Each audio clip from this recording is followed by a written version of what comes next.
যাচ্ছিলাম একটা আমার পার্সোনাল কাজে ব্যক্তিগতভাবে। তো হঠাৎ করে দেখতে পাই পশ্চিমাতে পিজি হাসপাতাল এফ ব্লকের সামনে একটা মহিলাকে দুইটা লোক টানাটানি হিংসা করতেছে, মানে একটু ঝগড়াঝগড়ি করতেছিল। আমি বললাম যে একটা মহিলা এমনি আর নারী নির্যাতন নিয়ে বাংলাদেশে যে একটা বর্তমান ভয়াবহ পরিস্থিতি চলতেছে, আপনারা সকলেই এটার তো অবগত। তো ওই মুহূর্তে আমি দাঁড়া করালাম মহিলাটা, যে আপু কী হয়েছে? তো ওনার শাখা সিঁদুর পরা, তো আমি বুঝছি যে হিন্দু। তো বললাম দিদি কোনো সমস্যা? বলে হ্যাঁ দেখেন তো আমার কী জন্য আটকাইছে। তো পরবর্তীতে ওখান থেকে একটা লোক ওইটা বললো যে উনি সাবেক এমপির মেয়ে আওয়ামী লীগের। আমি বললাম এমপির মেয়ে মানে ঠিক আছে, তো আওয়ামী লীগের এমপির মেয়ে প্রাণগোপাল দত্তর মেয়ে, কুমিল্লা 27 আসনের এমপি নাকি প্রাণগোপাল দত্ত। তো বললাম ঠিক আছে, তো এটা পার্সোনাল বাইরে দেখতে পারেন, পাবলিক প্লেস। তো উনি এক কথা দুই কথা অনেক কথা দিচ্ছে। তো হঠাৎ করে কিছু আনসার আসছে, পরে উনি ওনার যে কর্মস্থল দিদির নাম জন্য কি প্রাণগোপাল দত্তর মেয়ে অনিন্দা রায় তুলি মেবি। তো পরে উনি ওনার কর্মস্থল আসার পরে আমি যেহেতু একটা পদে আছি, যেহেতু একটা সাংগঠনিক আমার অবস্থান আছে, সো যেহেতু এই জিনিসটাতে আমি জড়াই গেছি, তো এখান থেকে আমি সরেও যেতে পারি না। যেহেতু শুনছি ফ্যাসিস্ট আওয়ামী লীগের একজন এমপির মেয়ে, তো বিষয়টা আমার জানারই বিষয়। তো আমি আমার এলাকার কিছু লোকাল ভিত্তিক কিছু সিনিয়র নেতৃবৃন্দরে জানাই। জানার পরে তো আমি আসলে মিডিয়ার সামনে ওই কিছু ব্যক্তিগত কথা না বললেই নয়, বা অনেক কিছু বলতেও চাই না। তো ওই ক্ষেত্রে অনেকে আসি, তো আমি মেডিকেলে আসি, উপরে আসি, মেডিকেলের প্রক্টর, মেডিকেলের পরিচালক, সহকারী পরিচালকেরা অনেকেই আসে। আসার পরে আমার পথ এবং আমার সম্পর্কে সব জানার পরে বললো যে তুমি কি করতে চাও। আমি বলছি ভাই, যেহেতু আপনাদের এখানে কর্মস্থল চাকরি করে, আপনার আইন প্রক্রিয়াভাবে যেটা বলে আপনারা সেটাই নেন।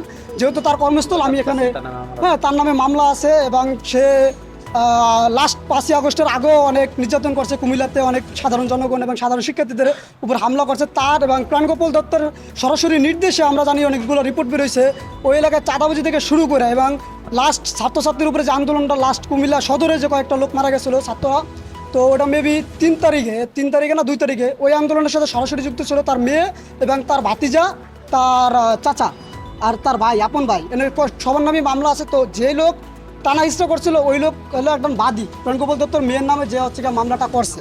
হ্যাঁ, ওই বাদীও ওই জায়গায় উপস্থিত ছিল। তো উনি হচ্ছে গিয়ে ওই কাগজপত্রগুলো সব দেখাইছে। পরবর্তীতে আমার এই মেডিকেলের পরিচালক, প্রক্টর এবং অনেক যারা ছিল সিনিয়র নেতৃবৃন্দ, তারা বললো মেয়েদি তুমি চলে যাও, যেহেতু তোমার রাজনৈতিক পরিচয় আছে, তুমি এই জায়গাটা প্রবলেমে পড়বা।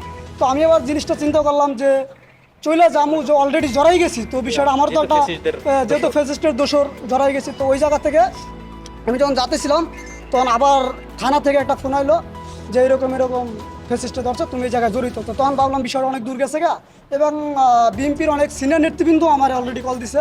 তো তার পরবর্তীতে আমি হচ্ছে গিয়ে এই জায়গাটা থেকে সরে যেতে আর পারি নাই। সো লাস্ট আমি থানা, পুলিশ থেকে শুরু করা সেনাবাহিনী, যে আমার কারণ যা হচ্ছে তিনি একটা সাবেক এমপির মেয়ে, এটাই তার সবচেয়ে বড় পরিচয়।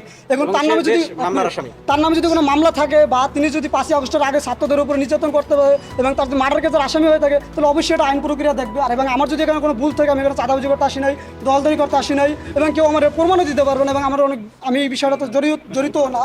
তো ওই জায়গা থেকে আমি সেনাবাহিনী আসছে, প্রশাসন আসছে, এটা তাদের দায়িত্বে কী করে আমরা এটাই দেখার বিষয়। এবং আমাদের দাবি থাকবে শাহবাগ থানা ছাত্র দল পক্ষ থেকে এবং সাধারণ জনগণের পক্ষ থেকে, আপনাদের সকলের পক্ষ থেকে, যেহেতু তিনি একজন সাবেক এমপির মেয়ে, তিনি ফ্যাসিস্টদের দোষর, অবশ্যই তার বিচার করতে হবে। তার যদি অবশ্যই দোষ আছে, তার নামে বিভিন্ন রিপোর্ট আছে, অবশ্যই তাকে যেন আইন প্রক্রিয়াভাবে যে শাস্তি পায় সেই শাস্তির জন্য সফলভাবে দেওয়া হয়। আমি শাহবাগ থানা 21 নং ওয়ার্ড ছাত্র দলের সদস্য সচিব।